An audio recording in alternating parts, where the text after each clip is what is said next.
இன்றைக்கி வெள்ளிக்கிழமையா சரி வாசல் கூட்டி சாணி தெளிக்கலான்னு சொல்லிட்டு வாசல்லாம் கூட்டி சாணிலாம் கரைச்சி வாசலுக்கு சாணியும் தெளிச்சாச்சு. நேற்றே வந்து பார்த்திங்கன்னா தண்ணி வரும்னு சொல்லிட்டு குளத்தெல்லாம் நைட்டாக விளக்கி வச்சுருந்தேன். ஆனால் காலையில் வந்து பார்த்திங்கன்னா குடிக்கிற தண்ணி வரல. எப்படியோ போர் போட்டதுனால வீட்டுக்கு யூஸ் பண்ண தண்ணி வருதுங்க. இப்போ கொஞ்ச நாளாக வந்து பார்த்திங்கன்னா 2 நாளைக்கு ஒட்டே மேட்டூர் தண்ணி வந்துட்டு தான் இருந்துச்சு. திடீர்னு எதிர்பார்க்குற டைமில் இன்றைக்கி வரலங்க. இருந்தாலும் வீட்டில் வந்து கொஞ்சம் குடிக்க தண்ணி வச்சுருக்கோம். இன்றைக்கி வந்து பார்த்திங்கன்னா நம்ம வீட்டில் புதினா சாதமும் சொல்லலாம், இல்லைனா இது காய் சாப்பாடுன்னு சொல்லலாம். 2மே கொஞ்சம் ஈக்குவலாக தான் போட்டு ரெடி பண்ணலான்னு பண்ணியிருந்தேன். இந்த சந்தைக்கு போயிருந்தப்ப கத்தை வந்து 10 ரூபான்னு தான் அந்த புதினா கொடுத்துருந்தாங்க. சரின்ட்டு அதை வாங்கிட்டு வந்ததுன்னா அது வேஸ்ட் ஆகிறதுக்கு முன்னாடியே ரெடி பண்ணிடலான்னு சொல்லிட்டு இன்றைக்கி சாதமாக செய்ய ஆரம்பிச்சிட்டேன்.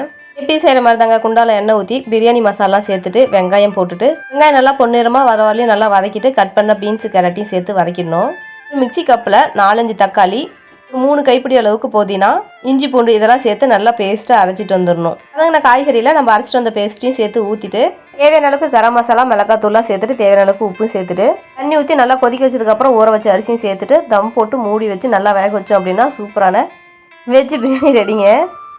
ஜெய்குட்டி கேட்டானா நான் வந்து புதினா சாதம்னு சொல்லுவேன். இதே குட்டிமா கேட்டாங்கன்னா காய் சாப்பாடுன்னு சொல்லிடுவேன். ஏன்னா குட்டிமா வந்து ஃபஸ்ட்டு என்ன சாப்பாடுன்னு கேட்டுட்டு தான் அவங்க சாப்பாடவே முடிவு பண்ணுவாங்க. இதே நான் புதினா சாப்பாடுன்னு சொன்னேன்னா அதுவா எனக்கு வேணாமா அப்படின்னு சொல்லிடுவாங்க. அதனால் அவங்கக்கிட்ட காய் சாப்பாடுன்னு சொல்லிடுவேன். அப்புறம் ஸ்நாக்ஸுக்கு வந்து பார்த்தீங்கன்னா தர்பூசணி பழம் வாங்கிட்டு வந்திருந்தாங்க. நல்லா விளைஞ்ச பழமாக பார்த்து வாங்கிட்டு வந்திருந்தாங்க. டேஸ்ட் ரொம்பவே சூப்பராக இருந்துச்சு. உங்கள் ஊர் சைட்லாம் தர்பூசணி கிலோ 20 ரூபான்னு விற்கிது. உங்கள் ஊர் சைடில் கிலோ எவ்வளோன்னு சொல்லிட்டு கமெண்ட் பாக்ஸில் கமெண்ட் பண்ணுங்கள். சாப்பிட்டுட்டு குழந்தைங்க எல்லாம் ஸ்கூல் கிளம்பிட்டாங்க.